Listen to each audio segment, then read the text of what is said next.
Shortleaf pine is a fire-adapted species that is found in the southeastern United States. It can tolerate frequent, low to mid-intensity fires due to characteristics such as sprouting from reproductive buds in the basal crook after a fire, having large quantities of seeds, having thick bark, and having a low resin content. Trees taller than 5 feet can tolerate up to 70% of their crown being scorched, and saplings have the ability to resprout after being killed by a fire. There are two distinct types of shortleaf pine forests. The first one is shortleaf pine, which is mixed with other pine species, such as longleaf and loblolly pine. The other is shortleaf pine oak, which is mixed with other oaks including post oak, white oak, black oak, and southern red oak.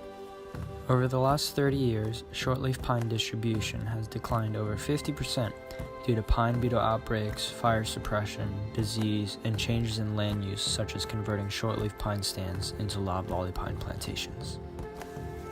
In place of shortleaf, loblolly pine was introduced in the 1950s to increase timber harvests. However, some land managers want to restore shortleaf pine to reestablish the tree species that dominated forests before the rise of plantation forestry. So why are shortleaf pine forests important?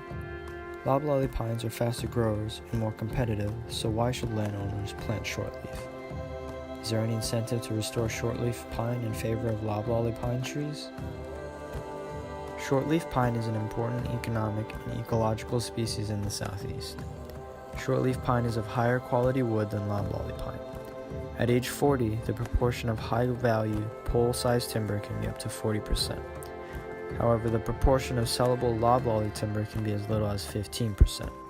So if you have two stands of identical size and one was shortleaf and the other was loblolly, then the shortleaf would most likely make you more money because it would have a higher percentage of high-quality sellable timber. Shortleaf pine is also resistant to fusiform rust, which is a common problem for loblolly and slash pine plantations. Shortleaf is also the least susceptible to drought, ice storms, and cold damage of all the major pines that occur in the south. Forests with shortleaf pine provide habitat for many songbirds, mourning doves, and even bats. Depending on how the stands of shortleaf pine are managed, they can provide food and cover for many different types of wildlife, including eastern cottontail rabbits, northern bobwhite, white-tailed deer, and red cockaded woodpeckers. Fire will enhance the shortleaf pine forest, so wildlife will benefit from these enhanced stands. For example, frequent fire can maintain understory, especially prevalent forbs, shrubs, and grasses. A well-developed understory will greatly increase food and cover resources for wildlife. As scientists who are trying to promote the species of a tree that many see as inconvenient and impractical, one of our responsibilities is to help educate the public and these landowners that shortleaf pine has its benefits, as does prescribed fire. Let me explain how to promote shortleaf pine. One big reason why shortleaf pine declined was because of fire suppression. Without periodic fire, faster growing trees like loblolly pine, slash pine, and hardwoods such as sweetgum outcompete shortleaf pine. These trees take up canopy space, nutrients, and water to smother out the shortleaf pine. So to restore shortleaf pine, land managers must tip the scale in favor of this species. They have to create an environment that will be ideal for the target species, but impractical for the competition species. Artificial regeneration can increase shortleaf pine saplings, while thinning and spraying herbicides can be used to control loblolly or slash pine in competitive hardwood growth.